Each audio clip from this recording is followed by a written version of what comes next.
any destination for these services, any services, session authentication, I say install the policy. Like session only, that agent only sign on, session authentication also, the session agent will come up and ask the credentials for all the services. I cancel this. For HTTP, even if I try to HTTP, say 30.0.0.10, say enter, the session agent will come up and ask the credentials. If you say I am Smith and say ASDF, you will be able to access it.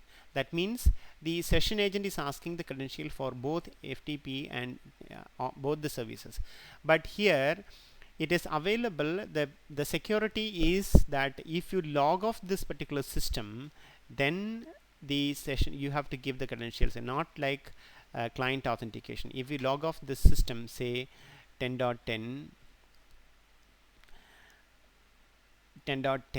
once you log off and again you log in, once you log off and again you log in, say 10. I want to communicate, yes, ASDF, I logged in again. See here, I logged off and logged in again. The session authentication is configured here. Since the session authentication is configured, once this client system logs off and logs in, the authentication also is end there. It ceases there. You have to give the credentials again to get the connectivity. So security is there. Since all the services can be accessed, flexibility is also there. So in the user authentication, let us come back here. Let's come back here. I say I access one remote access, say for example remote access for 30.10. let me see who is coming and asking the credentials. I say okay, session agent is coming and ask the credentials.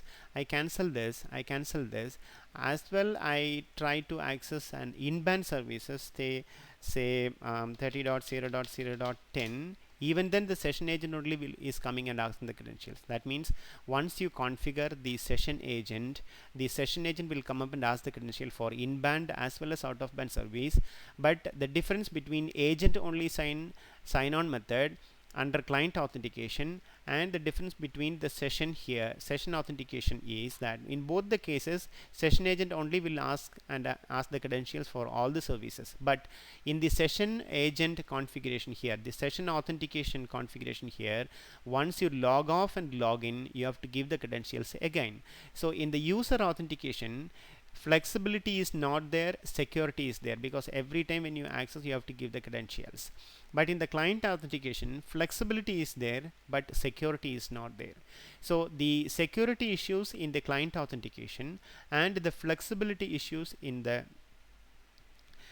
user authentication has been taken care of in the session authentication. So session authentication, once you configure, the session agent only will come up and ask the credential for in-band and out-of-band services, and if you logs off and logs in, then the you have the client system, if you want to access any other resources in the internet, has to give the credentials once again. That is why we configure the session authentication agent. So this closes the lab on authentication. So there are three types of authentication, as you have seen. Three types of authentication: user, client and session. User authentication available only for HTTP, FTP, Telnet and RLogin. This is in-band services, otherwise known as authenticated services. Client authentication for all the services, session authentication for all the services. Client authentication, there are a lot of sign-on methods. Manual sign-on requires you to talk to the firewall on HTTP or Telnet and get yourself authenticated. Only then you can try the services. Partially automatic, the first time if you access in-band services, you get authenticated and you are also authorized. That behaves like user authentication. But first time if you access the out-of-band services, it behaves like manual sign-on, means you have to talk to the firewall, get yourself authenticated. Only then it is possible to access the resources in the internet. Fully automatic requires the installation of a checkpoint session agent on that system, and when it is fully automatic, the first time if you access in-band services, the firewall will ask the credential, and first time if you access the out-of-band services, the session agent will come up and ask the credentials. And here agents only, in-band services as well as out-of-band services, agents only will come up and ask the credentials, but since it is in the client authentication, the security is not there, means if you log in and log off, still the connectivity, the authentication is there. Now the session authentication, once you configure the session authentication here, the session agent only will come up and ask the credentials in the local network, but the security is there and flexibility is also there. The security is there in the sense, if you log in, if you log off and log in again you have to give the credentials to the firewall. Only then, I mean, the firewall will ask the credentials, but through the session agent you have to provide the credentials. Only then you will be able to access the resources in the internet. This closes the lab for authentication.